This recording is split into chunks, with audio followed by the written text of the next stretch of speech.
Hello, everyone. This is Betsy Wurzel, your host of Chatting with Betsy on Passion World Talk Radio Network, a subsidiary of Global Media Network, LLC. Our mantra is to educate, enlighten, and entertain. The views of the guest may not represent those of the host of the station. Folks, I am so excited about my guest today, and I'm going to tell you about my guest, and I got to tell you something right now. You want to hear my guest today. This book, Pretend They Are Dead, A Father's Search for the Truth, is a page-turner, is heart-touching, it is powerful, and I highly recommend everyone to read it. With me today is Steven Eichenblatt, who is a graduate of Florida State University and the University of Florida College of Law, a practicing attorney, and father of 5. He has spent over 30 years advocating for children as a pro bono guardian at LITM and representing families of first responders killed on 9/11. As a founding partner of Page and Eichenblatt, he has received multiple awards for legal excellence and community work supporting children. He lives with his wife in Orlando, Florida. And I want to welcome you, Steven Eichenblatt, to Chatting with Betsy. Sorry, my last name's so challenging. No, Betsy, thank you very much for having me. I'm excited to talk with you, especially knowing you're a Jersey girl and Jersey blood flows through my veins. So excited to be here. Is it true, Steven, that you can't take the Jersey out of the boy? Oh, out of the girl?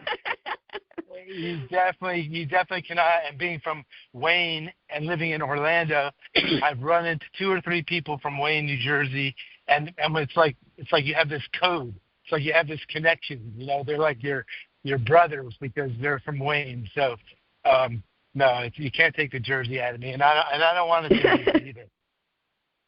Oh, that's great. I have to tell you, I want to thank you, first of all, for coming on my show, that you're going to be talking about your book, for writing your book, which is so heart-touching, such a story of grit, resilience, and it brought back memories of my own childhood, and I had to confront it.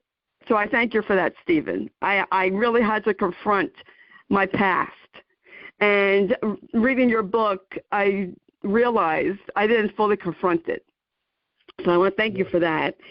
And I want to thank you for all the work that you do for children and representing the families of 9/11. I want to thank you for that, too. It's important. It's important to have someone like you, and you are a light. I don't know if you know it, but you're a shining light to the world. And thank you. You're welcome. I'm going to ask you, what motivated you to write this book? And congratulations, because it is your first book. Folks, it is his first book, and I forgot to mention, I have it written down. I can't even read my own handwriting. You made it to Amazon bestselling list, #1. Yeah. In 2 different areas. No, well, I've been fortunate because I've had some really good opportunities to talk to people and market, and the more you market it, the more people seem to like it. So once you get past that little friend group, it seems to have taken on a life of its own. And I'm enjoying talking about the book. Like I said before we started, it's too bad I have to work as a lawyer for a living because I'm trying to be a full-time writer. But to answer your question, what motivated me was I'd gone through a difficult period where I went through a divorce, had a lot of time on my hands, and as you know from reading the book, and I don't know how much I should talk about or give away things, my biological father left me with thousands of pages of writings, and during that divorce period, I decided to start to read it because I didn't know him. So I started to go through it, and I also wanted it, it was kind of therapeutic for me to sit down and start writing. And I didn't know it was going to be a book until I was like, probably a couple months into the process. And I said, I'm going to go to a workshop, and I want to write a book, and I want to help people with my book by telling my story. Oh, you definitely have. I mean, there is just a lot to unpack about your book. And I have to tell you that my heart, when I was reading your book, I cried. I laughed. I cried because there's, laughable moments in your book. And I just, you know what I wanted to do, because I'm the person I am? I wanted to hug little Steven. I just wanted to hug you as a child and tell you that you're precious and you're loved. And I can't even imagine that, your father, your biological father, Alan, pronounce the name, Nestle? Is that how you pronounce your Nestle? Okay, I wasn't sure. Yeah. Nestle, okay. Sure. Alan, I'm terrible with names. Nestle. That's okay. You had your family, and your dad, your biological dad, left you. That is devastating. And I'm sure you asked yourself why. Right. And, and how as a child can you not take that personally? That had to be tough. That's tough to deal with. Well, a lot of people have asked me about that, like how I felt as a child when all this stuff happened, a lot of chaos, and I compare, it sounds crazy, to like these sons and daughters of kings and queens or presidents that are they're born, and so they accept the life that they're given, which is a crazy life with all these things. But when you're born into a certain family, that's the only family you know, and you kind of get used to accepting chaos. Like you don't even realize you realize it's bad, it's bad, but it's just the standard in my household was so intense. It was hard for me to figure out what I was feeling.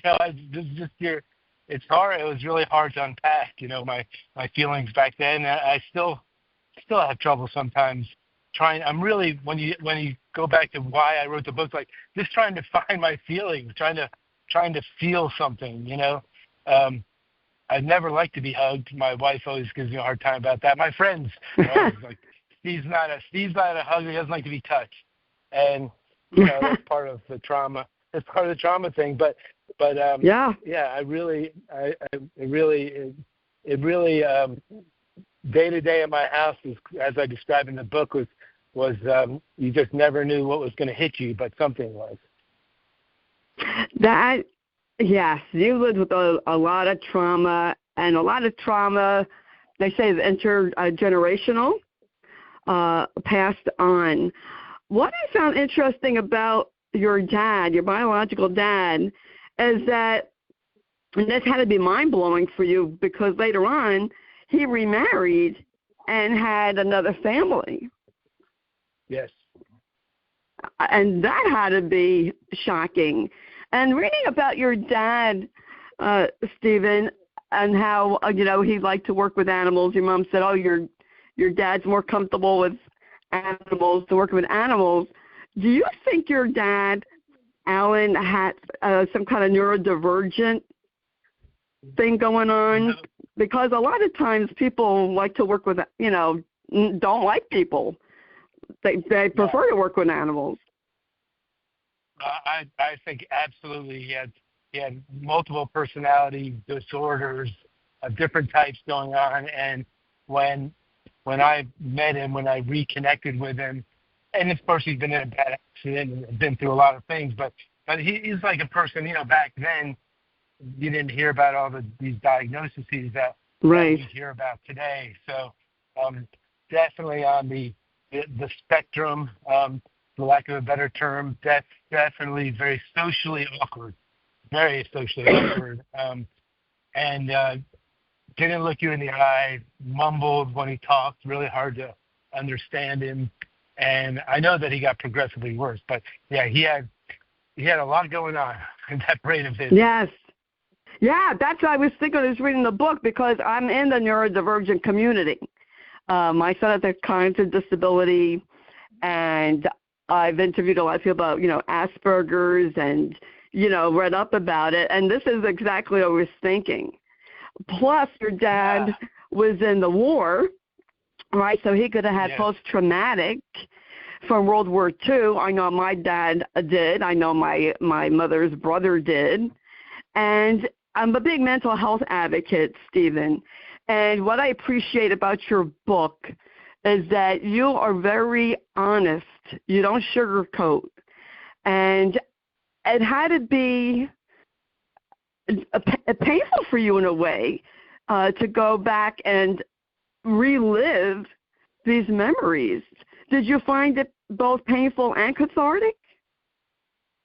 Yeah, I did. I did. I found it was shocking. So wherever that word falls in the spectrum of things. I mean, some of his writing, with going through it, learning things about my own life and learning everything about his and the way he wrote. It was cathartic. It was.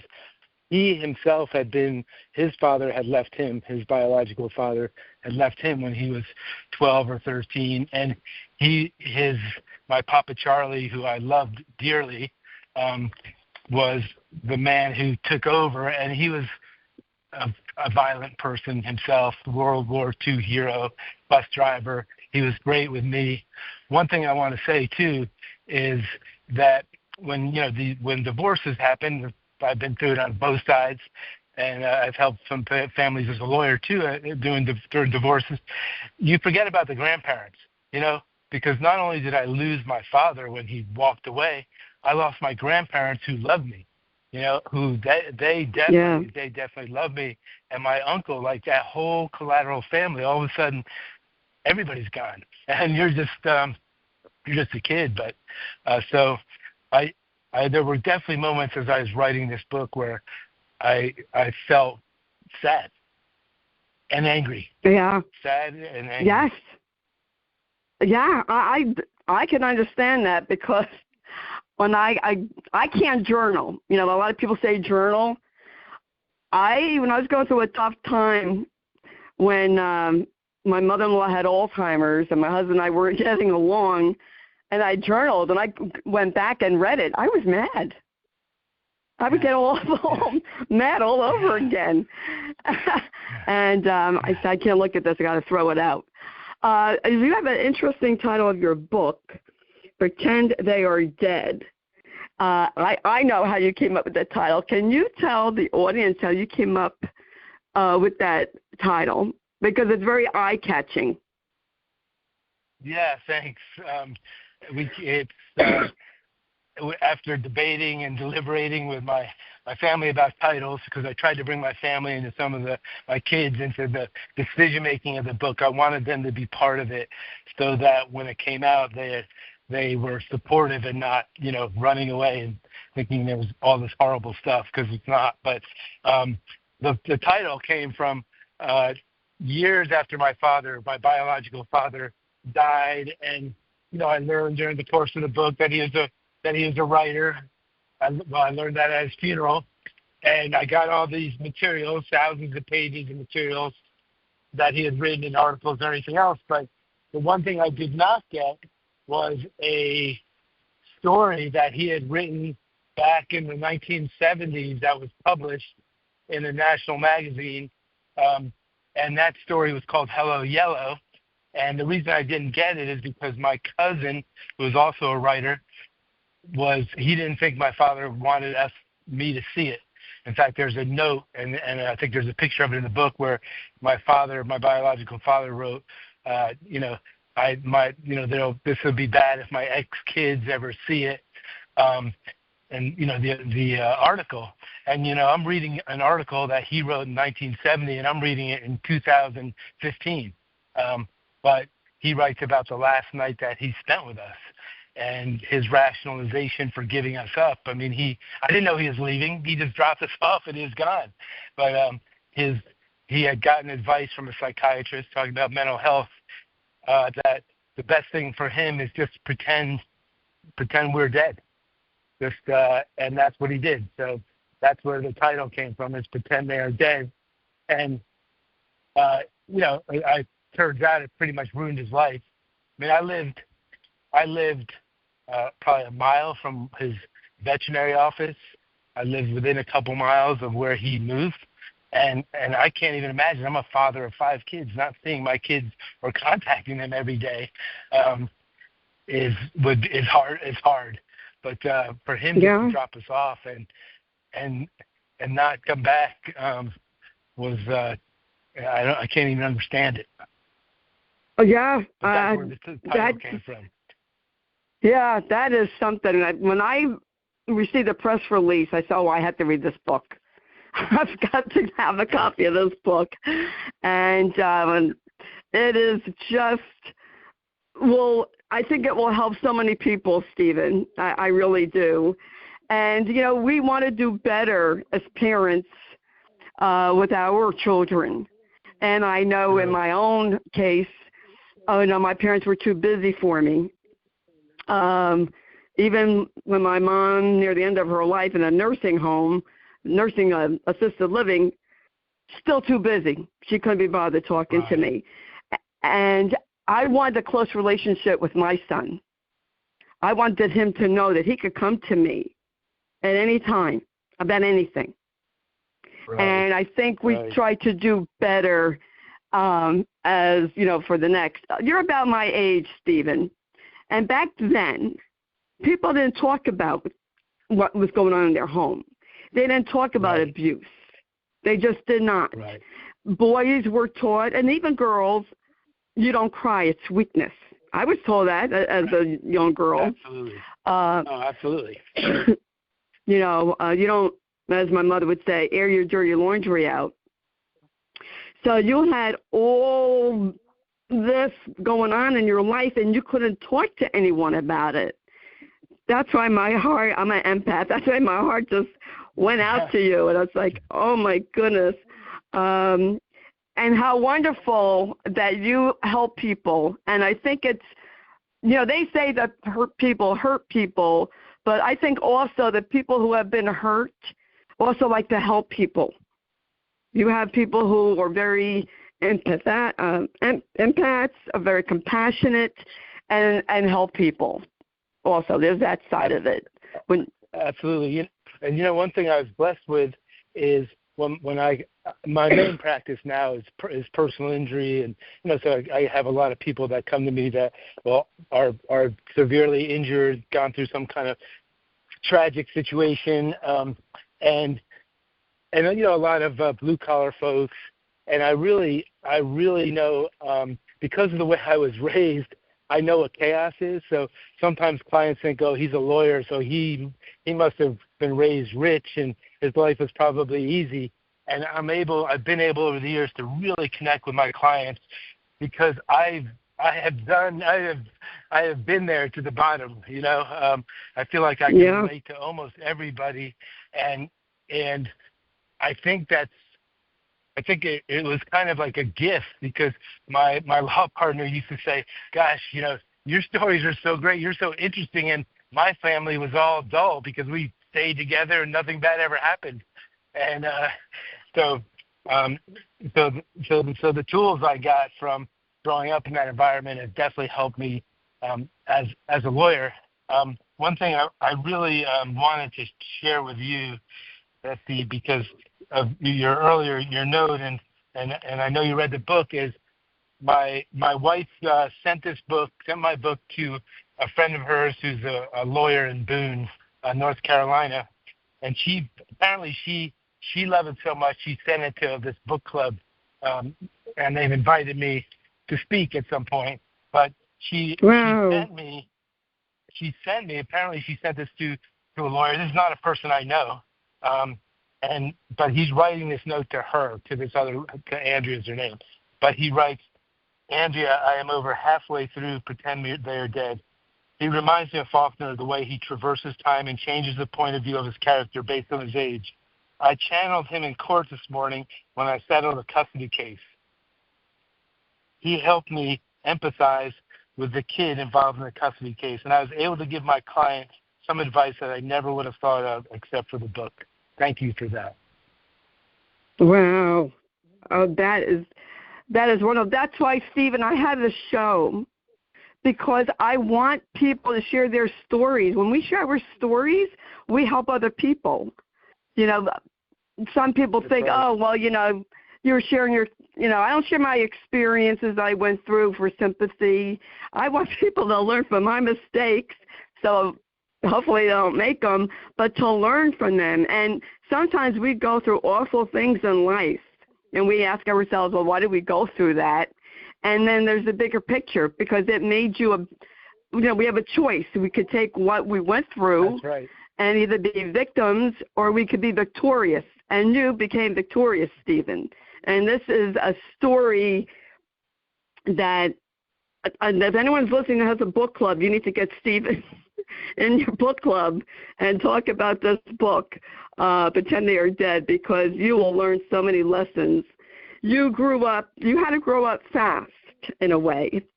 And when, I just want to bring this up, when you were 16 years old, you were working at a tennis court, and tell us what happened. You heard a crash. Sure. I was working at the tennis club. It was July 4th, 1975. Some things you don't forget. And this is in New Jersey. I was the only person there, which I still, to this day, it just seems like that was very strange, because it's 4th of July, and I'm out, and I was the maintenance guy at the tennis club. I'd ride my bike there and sweep the courts and roll them. There are clay courts in New Jersey. As I was doing it on that day, I was near one of the end courts, which is very close to the highway. A two-lane road, windy road, typical Jersey, through the woods kind of road. I hear this noise. I hear this incredible crash, and I look up, and a car has hit a telephone pole probably 50 feet from where I was sitting, something like that. I mean, I've never, ever seen anything like that. I mean, people who see tragedy or see accidents, I mean, even if you're not in the car, but you're just watching it, your body goes into a different type of mode, and the adrenaline hit me, and I ran over. A guy had hit the windshield. His head was basically resting, through the windshield, and I ran to make a telephone call, called the police. Back then, there's no 911, so you call the operator. Right.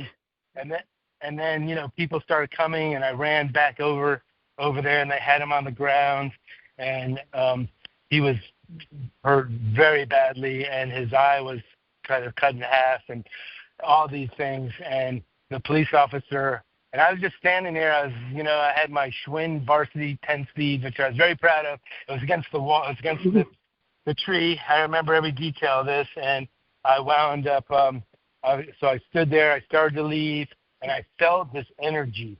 I felt this. It's like when you walk into some rooms, you can feel energy in the room, or you can sometimes feel when somebody's looking at you, you're just going to feel something.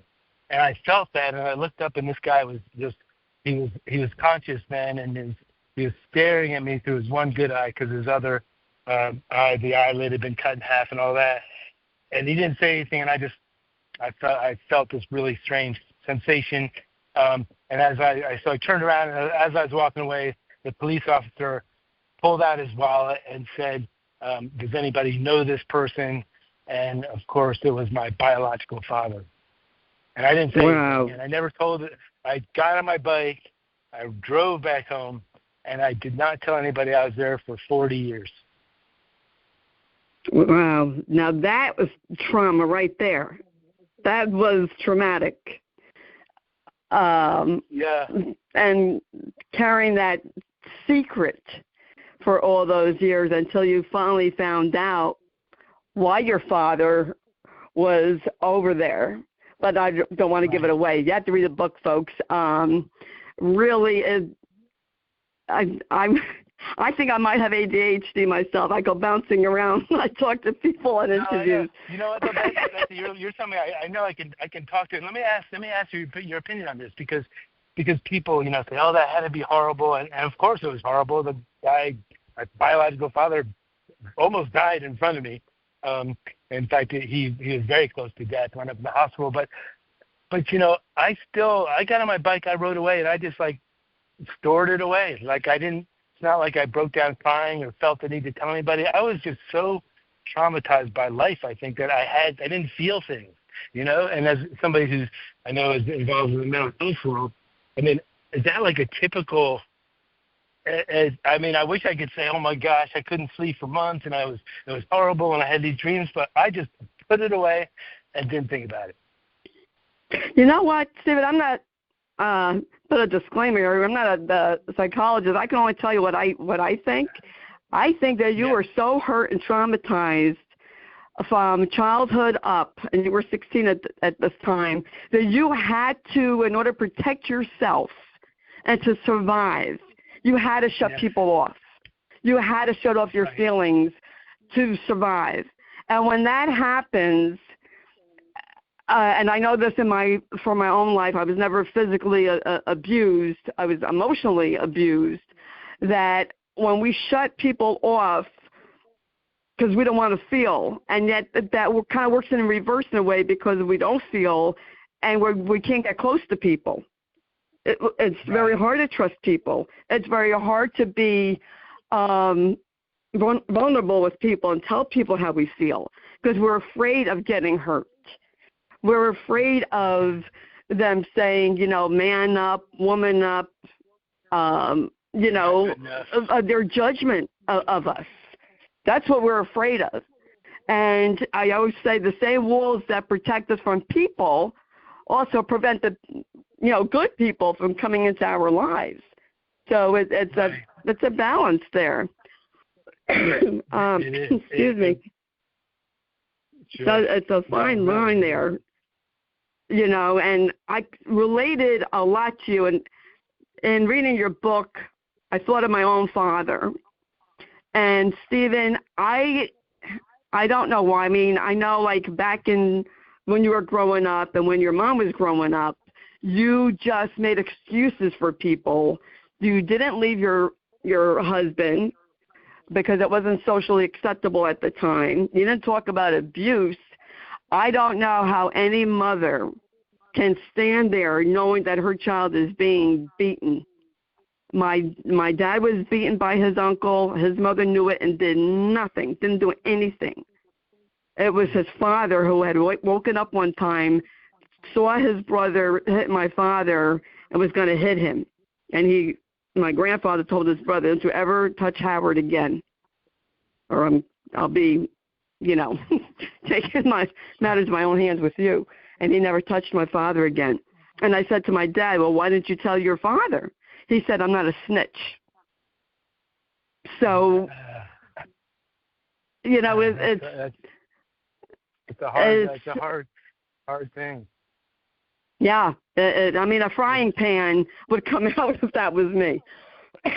Yeah, no, I know.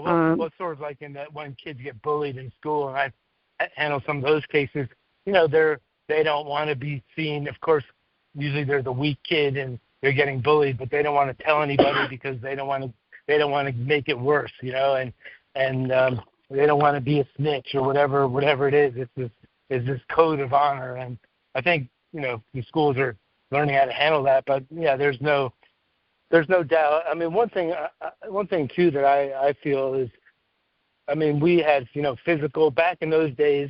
Like we said, we're about the same age. I knew lots of. I had friends, or you'd hear about people. My father took the belt out. Like, it was kind of common. It was pretty common for them to punish you physically. I mean, that was not today. They'd all be in jail, but back then, there was definitely, there's definitely spanking and belts or whatever it was, and that pain goes away, but the emotional pain, which you experienced and which I experienced, that never goes away. That's hard to get rid of. It's hard to get rid of. Oh, that's true. I agree. I'm still going to therapy. I'm not ashamed to say it. Along with grieving, and it's just, it took me, Steven, until I was 60. I'll be 68, God willing, in December. It took me till the age of 60 to turn my script, to turn my life around, that I am not the person that I was told I was. And, it's when you were so self-conscious, like my dad, I'll just say it, my dad told me I was ugly from birth. He always said I was ugly. He said my sister was fat. My sister told me one time, Betsy, I always felt sorry for you because I was the fat one, but you were the ugly one. And so when I went in my car, Steven, way before other people were going in their car to do videos, and I would talk about Alzheimer's, as that's, my husband had early onset, and people said, oh, Betsy, you're brave. I would never, ever would have had my face on camera, but I had to put aside my feelings for a cause, for what I believed in. And that's one thing, you know, my dad always told me, and he would start fights and argue that, you know, you stand up for what you believe in. My mom was kind of like, you know, be quiet, be a good girl, don't start any waves. Well, I'm my father's daughter because I will cause a tsunami if I have to, to get my, you know, to get my point across, or to get help. Right. You know, and so I want to talk about Richard. Your mom met Richard about 3 months after your biological dad, Alan, left. And you went on vacation with your grandparents. You came back. And that, oh my goodness. Yeah. Unbelievable. I mean, just, folks, that's why you've got to read this book. I talked to my mother about this, you know. Of course, we go to my grandparents take us on this trip to Sturban Village, and I've never been back there, but I'd like to go back. But and when we come back, a whole new family has moved into our house, and you know, and Richard, who was a tyrant, taskmaster, bully, all those things, you know, right from the beginning imposed his rules, Richard's rules in the house, and they were harsh, and he enforced them. And I talked to my mother about why they didn't tell us that they were getting married. Why didn't you tell us? We didn't. I mean, like, we had met Richard and his kids. He had 4 kids, so he shows up in our house with 4 kids. We had met them once or twice, maybe. I'm not sure. You know, don't remember exactly. But I asked my mother, like, why didn't you tell us? And she said, well, I was afraid of what your father would do. I'm like, and I said, which father? What you're afraid of? What my biological father would do if he found out she was getting married. And it didn't really make sense to me, but I mean, how could you not tell your kids that you're getting married and that this man is moving into your house with these kids? Crazy. Yeah, you say that you look like the Jewish Brady Bunch. Yes, the Brady Bunch from hell. Yeah, well, you know, the Brady Bunch, and there was a movie, Yours, Mine, and Ours, and yes, I remember that. Remember that? So it was very important. Appearances were very important. And yes, so especially back then. Yeah, exactly. Had to walk around like this model family, which we were not the model family, and but we were all together. You know, I don't talk much about my brothers and sisters in the book, but I can say that. And one of my brothers is a very difficult guy, but everybody had their own journeys, and they were all there was 7 of us within 5 years of each other, and even though we were adopted together, Richard adopted me, and so I had to take his last name, and my mother adopted their kids, so we were all adopted to be made as one family. And I see them still as my brothers and sisters. I don't distinguish blood or whatever. We went through it together. I grew up with them from the time I was very small. And so, you know, I will always consider them my brothers and sisters. And interestingly enough, I got a call, one of the first calls I got after the book comes out, memoir, you know, your pins and needles, what are people going to say? How is my family going to react? Or, you know, people that know, I tried to make it accurate. Right. I did research. I did a lot of research. I talked to a lot of people from New Jersey, people that used to work for my father. I tried to do everything I could to make sure that I wasn't hallucinating, and I wasn't. But one of the first calls I got was from Richard's sister, who was my Aunt Arlene. And I was at my office, and the receptionist comes back and says, Steve, Aunt Arlene is on the phone. And Betsy, I'm like, Aunt Arlene. I mean, I haven't spoken with this woman for 45 years since I was like a kid, and she's got to be like 90. And this is Richard's sister. So I'm like, okay, well, I wonder what she's going to say because, about the book. And she got on the phone with me, and she said, Steven, she said, I loved you when you were a little boy. I always looked at you as my nephew, and I hated my brother every single day he walked this earth. Wow. Yeah. And so, I mean, the book wasn't meant to trash Richard. That's not the reason I wrote the book, but it sort of felt good that, there's validation that, okay, I wasn't making this stuff up. Yeah. And you know what, Richard? I've heard from, there's a well-known person, Dr. Gabor Mate, and he said you could talk to each child in a family, and they'll each have a different version of their parents because the parents are different with each child. And reading the book, I mean, there's a lot to cover here. I was wondering, what did your brothers and sisters think about the book if they read it? And what did your mom, think? Was she mortified? Because I know my mother would be mortified if I wrote a book. Yeah. And she was alive. Yeah.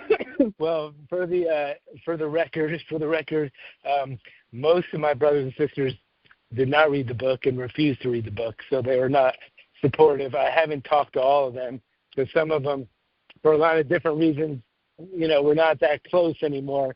But a couple of my brothers, I asked if I could put their pictures in the book. I said, listen, out of respect for you, I'm going to ask you, and it's okay if you say no, because I'm not going to put anything in there about you unless you give me permission. And so, they weren't comfortable with their pictures. They weren't comfortable with any parts of their stories, because there's plenty of stories out there, a lot more stories out there. So I was very careful not to really not to talk much about them. That's why I didn't develop them much as characters. My mother, Betsy, this is this. And listen, I love my mother because she's my mother, right? And right. And she did not protect us, and she knows that. And one of her proudest moments, she tells me now, is when I got in a fight and I beat him up, and there's a whole chapter about that. But she, so before I released the book, before I had it finally published, I sent it to my twin sister, who was very supportive. And she said, well, Mom's not going to like it. I said, well, I know that, but she has said that she supports my story. It's my story. She apologized for what she did. And she supports my book. So she's been, and I had sent her chapters along the way. Anyway, I said, I'm going to send her a copy because before I publish it, just to, get it out of the way. And she called me after telling me for years that she supported my book. She called me and said, Steven, if you publish this book, I think I'll commit suicide. Oh, my. And I know, and right, talk about drama. And I said to her, you see, Mom, this is exactly why I wrote the book, because the book is not about you, and you're making it about you. This was my story that you and I have spoken with for the last 10 years as I was writing this. And then, and I give her total 100% credit. And then she started realizing, this isn't, she's worried about what her friends are going to say. Well, her friends are 90. They're not going to read the book. They're not, right.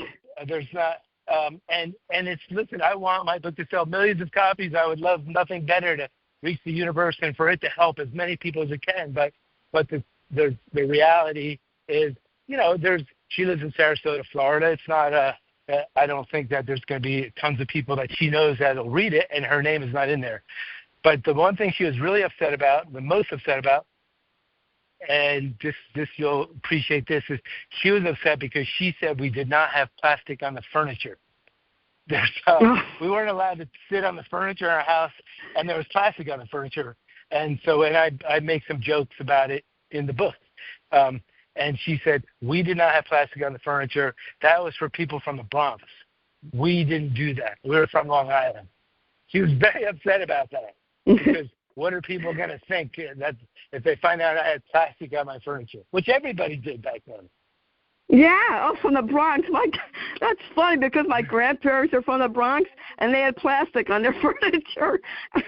Yeah, lots of people had plastic on their furniture back then. And I said, Mom, I will take that. I will take that out if that's that important to you. But she's really made a total, turn. She's been incredibly supportive. She's been very proud. I said nothing but nice things once she got over the initial thing. And she's really tried to show that she loves me, and I've told her not to read it. She does not. I don't really write much about her, but anybody who reads it will be questioning where was your mom when all this was going on. So. Well, I want to talk about Richard, the man that your mom married, who was a monster. There's just no other word for it. He was a monster. Right away, he had rules. You couldn't come in the front of the house. You could only eat in certain places, a certain time. And he wasn't afraid to use his belt, and he was a bully. And he was he was emotionally and physically abusive to you, and just a horrible human being. And I'm sorry that I have to say that, but it's what I see him as from the book. What was do you know his background? Like, what was his environment that he was so horrible? I mean, even his own sister didn't like him. Did he have, I don't never excuse anyone's behavior, but was he abused as a child? He never spoke about his childhood, ever, never. Other than to tell us he played football, but he never told us. I didn't know anything about his father. I didn't know what he did. I was told his father was in a nursing home. When my aunt called me, as I just mentioned, his sister, she said, I can tell you lots of stories about your father, about Richard. And she said, and I know he never talked about his childhood, but it was a tough one. It was a really tough one. And, he was poor. He grew up poor, and his mother worked in a manufacturing plant. But I don't know anything about how he was or what he did. He did not, what happened is our whole past, everything got whitewashed, and we lived in a house, and we didn't talk about my biological father. We didn't talk about the biological mother on the other side. And he never talked about those things. And I never really we all tried to avoid him. So he's just a mean guy. I mean, there's bullies, but he was intimidating. He had a good number of friends because he was funny at other people's expenses. He routinely got in fights and arguments, routinely. Which was hard to take, but there was definitely that, you got to be tough, you got to stand up for things. I mean, there was, he had a hard work ethic, and he forced us to work, which was good. I think there's not enough of that. There were, good things, but the rules were terrible, and we were sort of treated like dogs in a which is ironic because my biological father was a veterinarian. But yeah, he's just an angry guy. He was just an angry guy. Yeah. And like you wonder, like in reading the book, I'm thinking, what was Richard's childhood like? Was his parents? And then I was thinking this: was his parents Holocaust survivors? And what was, what did he go through? He had to go through something to be that mean and that much of a bully. Now you're talking about hurt people. I think that's an example right there. My heart went out to you and your siblings because when your mom married Richard and Richard's children just lost their mother and they didn't have any pictures, they couldn't talk about their mother, they weren't allowed to grieve. And that is a terrible, terrible thing. But back then, that's what they did. I mean, you did not talk about the dead. Now, I don't know Steven, that is a cultural Jewish thing because I'm Jewish and I wasn't allowed to talk about or ask about relatives that were dead. I wanted to know about my relatives. So I don't know. I mean, my father would say, let them rest in peace. We don't talk about them. So I was, I don't know. Sounds a little familiar. I don't think that was the reason, but that sounds a little bit familiar. I mean, I think it was just more like we are one family united, and we're putting the past behind us. And you're right. The kids, they didn't grieve the death of their mother at all. I mean, they were at all nothing. And another interesting thing is I spoke with a former employee of my father's who worked in the veterinary office, and she told me that at some point she had babysat for us one time, and she said, I couldn't babysit for you guys because Richard was just too mean, and he told me I was free to use the belt on you if I needed to. I mean, this is just she was a teenage girl, and she said, and I just felt so bad for your brother Mark, who had clearly had some of his own problems, and he was clearly desperately needing help. And she said, and it was just sad to be around. So she didn't babysit for us.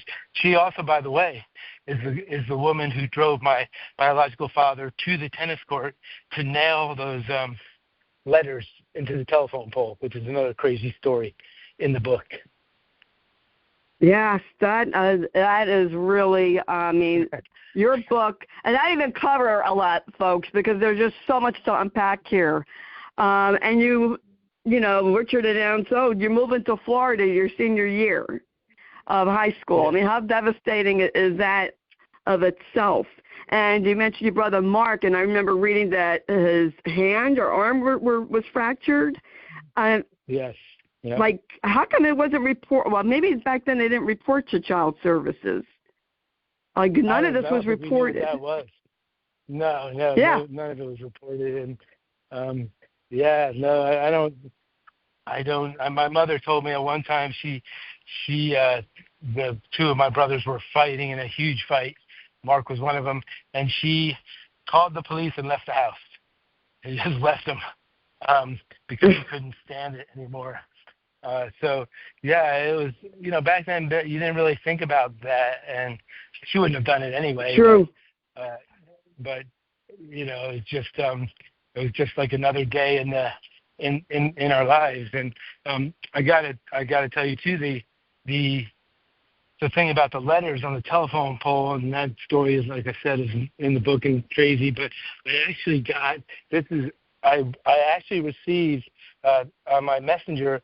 A woman read my book, and she loved it so much that she went to the tennis court. She lives in New Jersey, went to the Wayne Racquet Club, and she took a picture of my book with her standing there in front of the sign, and she sent it to me. And I was like, one of the nicest things I'd ever heard of. It was such a nice thing to do. Yeah, that is incredible. Richard, you're not Richard. I'm sorry, Steven. I'm talking about Richard. I have Richard on my head. Steven, your book, I just had this feeling, is going to reach so many people. You are going to help so many people by this book. And I really hope the people that are listening, if you are in a book club, get in touch with Steven, because this book needs to be read. I feel that your book should be read by people that deal with children,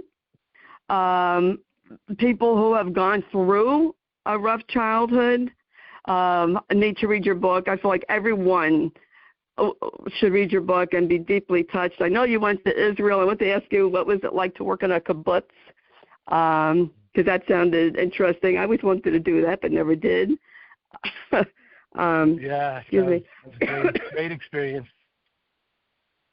But I would love for you to come back, Richard. Oh, go ahead. Sure. I know, Richard. I called you Richard again. Steven, I'm sorry. I know. That's all right. I got it. I understand. Yeah, no, that's kind of saved my life, going to Israel and trying to come to grips with who I was and what I needed to do with my life, because I'd hit kind of a low spot, and getting myself together and doing a lot of reflection. And the Israel experience was incredible. I loved every second of it, and I wanted my kids to go on Birthright. They have that Birthright travel thing, but with everything that's happening over there, it's a little dangerous now. But I'm still in touch with people that I met on the kibbutz, and the kibbutz had a lot of survivors on it, and the pork factory. But that was a great experience, and I'll probably write about that more and write about some of my college years more at some point. It's when you some people love true crime. It's interesting. I understand it. I understand why. I like watching criminal trials. I'm not a criminal lawyer, but you always hear this when it comes to the sentencing part, one of the defenses they always try to minimize the sentence is he was abandoned as a child. This kid was abandoned. That's the reason why he killed, horribly killed 5 people or stole this or stole that. And you said this earlier, and this is in my book, but, you can choose to be a victim. You can choose to use your childhood or somebody, beating you up or being abandoned by your mother, by your father, by whomever. You can use that as an excuse, but it's not going to help you get anywhere in life. You have to get out of the victim mode and go, as you said, for victory. That's what you really have to do, because no one's going to do it for you. That's what I figured out in Israel. Self-help means you got to help yourself. No one is going to, at the end of the day, it's you that's got to do it. And that's what I learned to do. That is very, very, very true. Steven, I would love to have you come back, because I feel like I barely scratched the surface. There's so much to unpack with your story, with your book, becoming a lawyer. So I'd love for you to come back sometime next year and discuss more about your book, Pretend They Are Dead, A Father's Search for the Truth. Where can people purchase the book, Steven? Oh, they can purchase it. They can purchase it on Amazon. And I also have a website, which is stevenscotteichenblatt.com, but Pretend They Are Dead is a little easier to remember. So you can get it on Amazon. You can get it through my website. And there's also an Audible version that I did, and that was a great experience in of itself. So, but I would love to come back. I'd love to help anybody out there that needs help.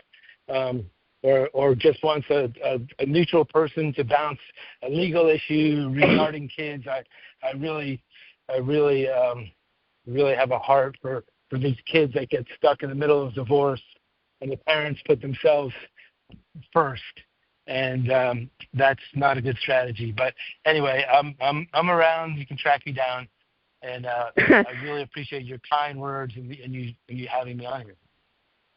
Oh, you are welcome. It is my pleasure. And they could connect with you on your website. Is that correct, Steven?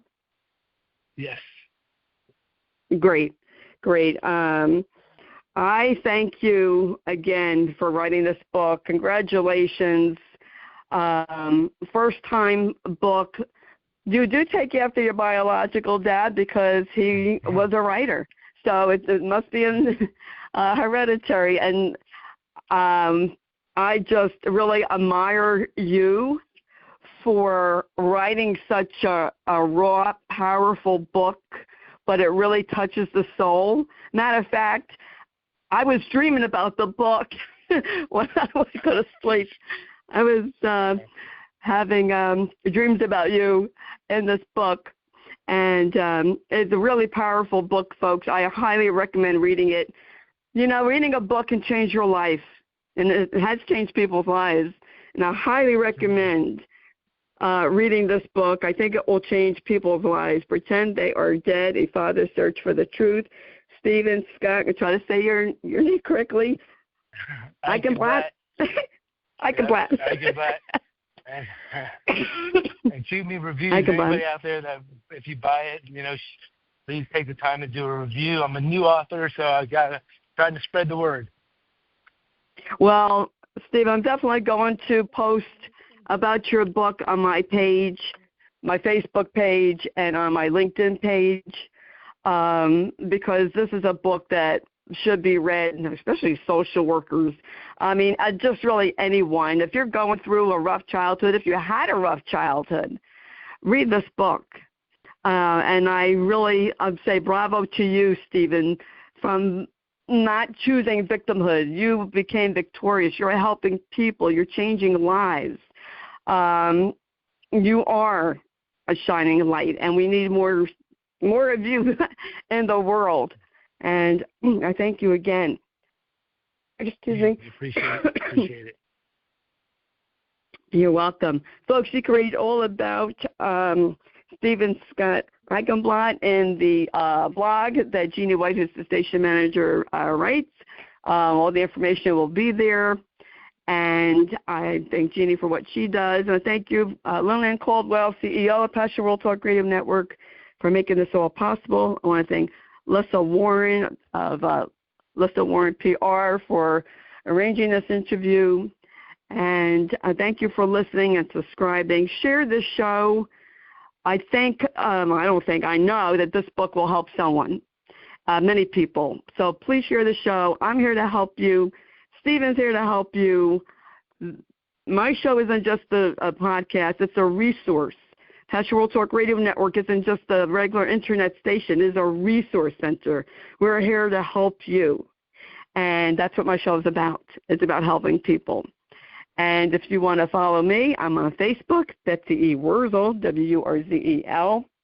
And as I always say at the end of my show, in a world where you could be anything, please be kind and shine your light bright, because we need it now more than ever before. And I thank you all for listening. This is, before I forget, you could also subscribe for free on Spotify, Spreaker, and Amazon Music.